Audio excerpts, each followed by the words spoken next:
సార్కి ఎండ ఎక్కువగా ఉందంట, అరుస్తున్నారు.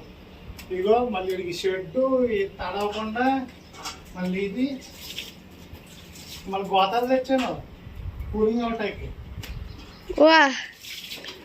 సార్కి మళ్ళీ ఏసీ కావాలంట, అగో మొక్కలు కావాలంట, పెద్ద పెద్ద మొక్కలు తెచ్చా. ఇక చూడు మాసం.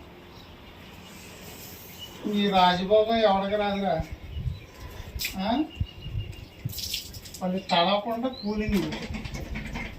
ఈ వేడి వస్తుందంట సార్కి, ఆ వేడి మీద తెప్పిస్తా ఇది సరే.